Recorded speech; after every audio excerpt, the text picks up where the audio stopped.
You are listening to The Michael Lodge Show. Wealth, business, and taxes. Oh, yeah, and some politics. Let's get started.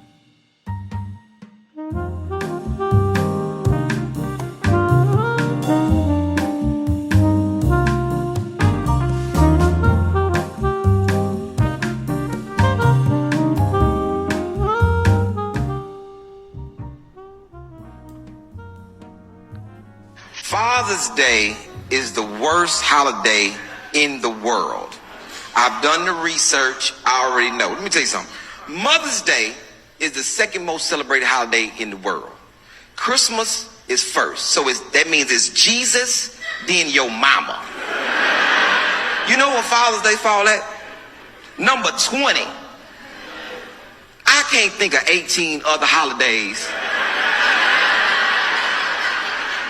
Do you realize Halloween is number 6? Does that mean ghosts and goblins go before fathers? Arbor Day is number 13. I don't even know what that is. So there you go. You know where you stand, dads. We're below Arbor Day. We are below Halloween. We are below all the other holidays. I cannot believe it. I just can't believe it. Well, in a way I can. So it's God, then moms, and then we are way down there. Maybe we're just not as much fun. I don't know what it is, but maybe that's the reason. Maybe the reason why is because I don't know when you were a kid and you used to do something really bad at home, right? What would your mom always say? You're going to get in trouble when your dad gets home. You wait until your dad gets home. We were always the bad guy. I bet you in all of the families, still to this day, the dad is still the bad guy. It's kind of like the dad and the teacher. I remember I had the same policy that my mom threw at me and my dad threw at me every single time. If you get in trouble at school, you're going to get in double trouble when you get home. I no matter what, I was going to get in trouble. And let me tell you, when I went to school and when I was a child, spankings were in.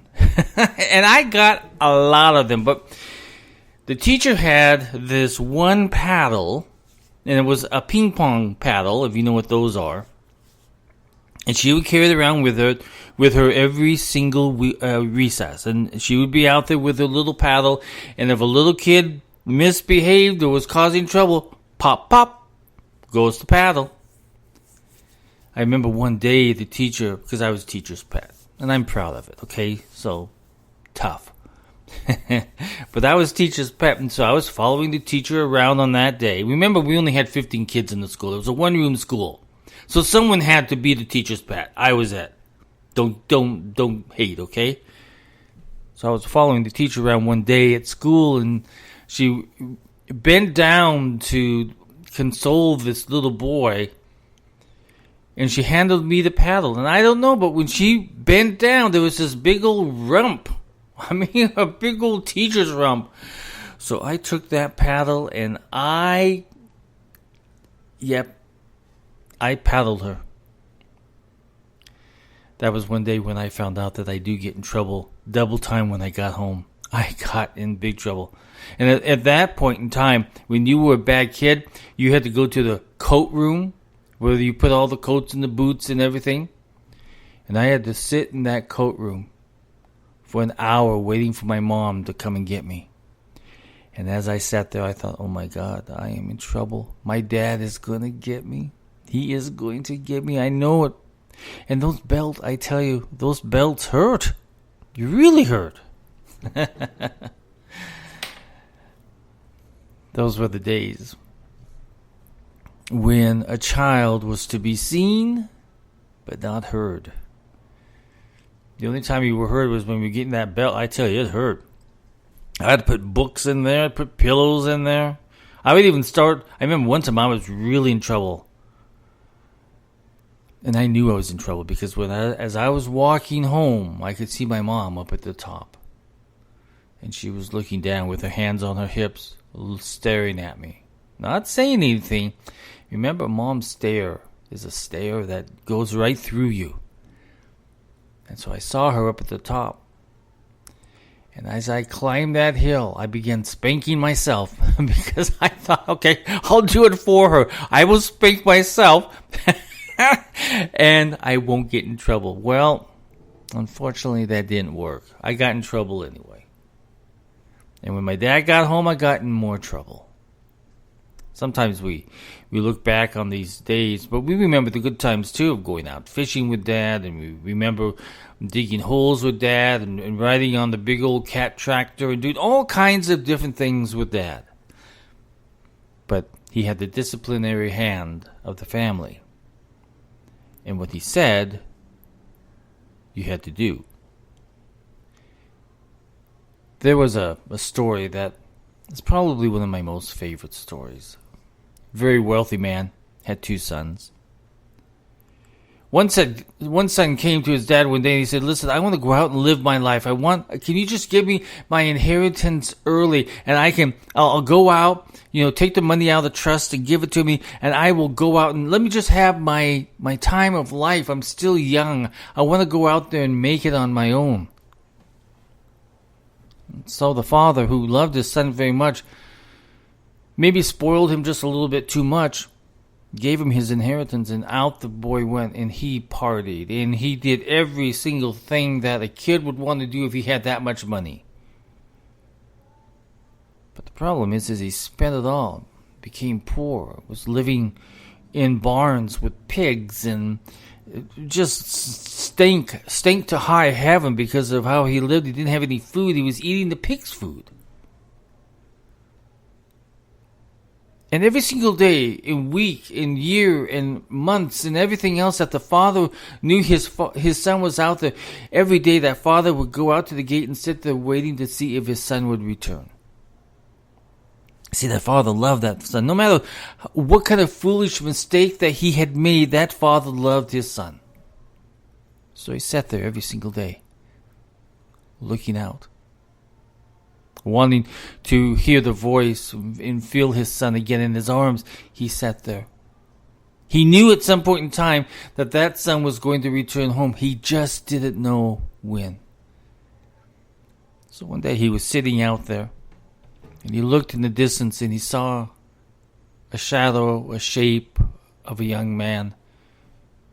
And he looked closer. His eyes were getting weaker because he was getting older, but he looked out there and he saw this young man walking up the road. And he jumped up because he could recognize that it was his son coming home.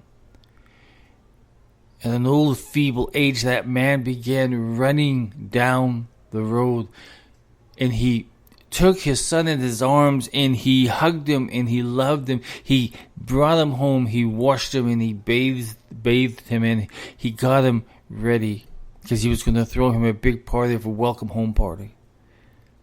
But the father did not scold him or anything. He forgave him for doing what he did.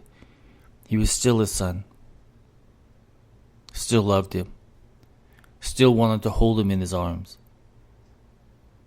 Still wanted the son to know that no matter what he did, he was still loved. And I think a lot of us, when we grew up, we had these relationships with our family, with our fathers, and sometimes they were a little strained. I know that when my father was getting very close to passing away, you could tell that he still loved his children. He still loved his wife. He still loved life. He still wanted his children to go out and do something.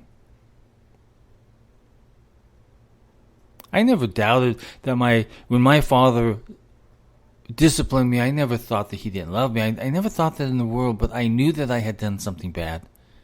I already knew it.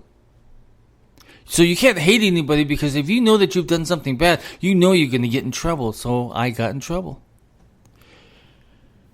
I got in a lot of trouble, I tell you. Because I was a kid. Back then we did not have Game Boy or any of these internet games or anything like that. We didn't even have the internet. We had nothing.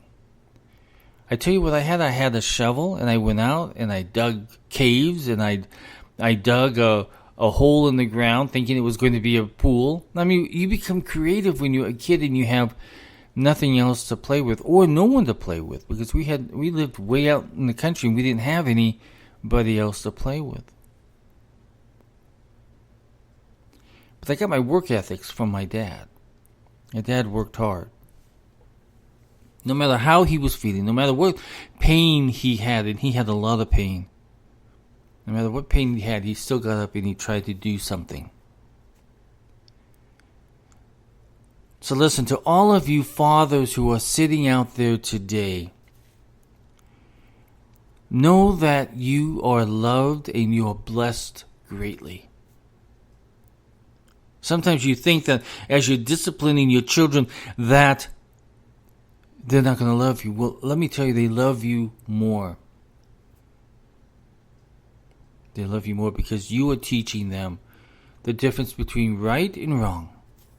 And that's the problem with today, is that so many children do not know the difference between right and wrong because their parents don't know the difference between good and evil and right and wrong. So on this Father's Day, I want you to remember how important you are in everybody's life. Your children's life, your wife's life, your parents' life. You are truly important. Don't ever think during the course of the day that no matter how hard you are working, that you are not appreciated. I want you to know you are appreciated. Sometimes words don't say it. But sometimes a hug, sometimes a laughter, sometimes a funny look at you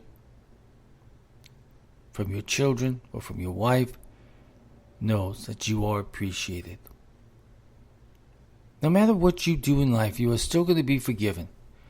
You've got a God that stands above you, who is trying to inspire you to be a good father, as he is a good father to his flock and to his children. So should you.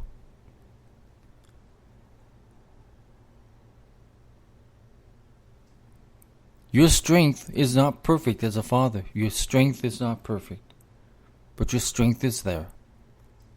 And if you have faith in the God above, he is going to make you stronger. But never walk through the day thinking that you are not loved, that you are not appreciated, that you are not wanted, because you are needed. You're needed in that child's life. You're needed in that wife's life. You're needed in that family life. Because a father is so important to the dynamics of every single home. So you're an important person. You are an individual who has to follow in big footsteps of God above, who's our Father. But he's there. He's watching you. Talk to him a little bit and say, hey, you know what? I need a little bit of help here. Fatherhood is a full-time job. It never ends. Even when you get old, it never ends. It continues. Because you are loved. If they didn't need you anymore, they would not be with you. If they didn't need you anymore, they wouldn't love you.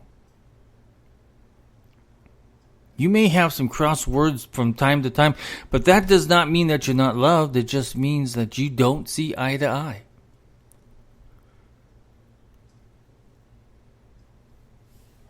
So as you walk through this life,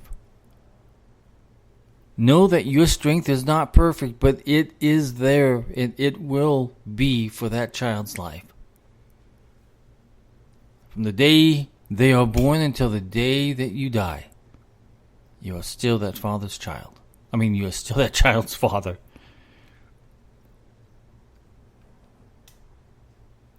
You can walk together, you can talk together, you can fight together, you can laugh together. You can tell stories together, and you can talk about God together. But always know that you are loved. So your strength is not perfect, but God's strength is. So on this Father's Day, remember that you have somebody up above watching out for you. thinking about you, sending angels down to guide you. You are loved. From above to the ground below that you're standing on, there are people around you that love you, care for you, understand you, and appreciate you. You are loved. But God's strength is perfect, and He will help you through the way. Everybody go out and have a great Father's Day. I'll talk with you soon. This is Mike Lodge. Bye-bye.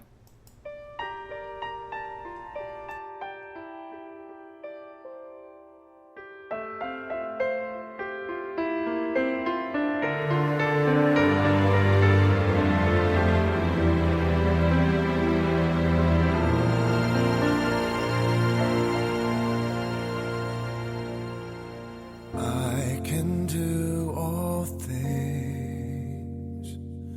through Christ who gives me strength. But sometimes I wonder what He can do through me. No great success to show, no glories of my own, yet in my weakness He's there to let me know His strength is perfect when our strength is gone. He'll carry us when we can't carry on.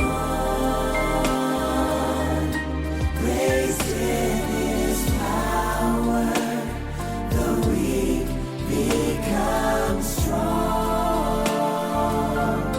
His strength is perfect. His strength is perfect.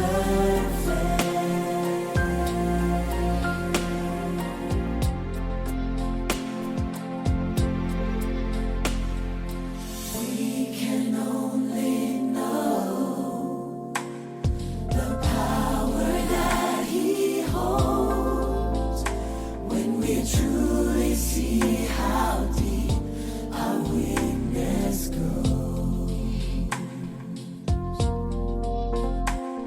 His strength in us begins when ours comes to an end. He hears our humble cry and proves again. His strength is perfect when our strength is gone. He'll carry us when we can't carry on. Raised in His power, the weak become strong. His strength is perfect. His strength is perfect when our strength is gone. He'll carry us when we can't carry on. Raised in His power, the weak become strong. His strength is perfect.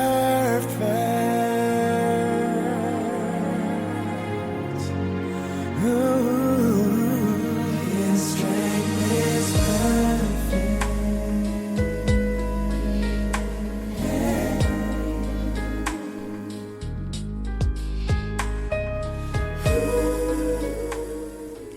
This podcast is produced by Michael Lodge, fully focused on its content.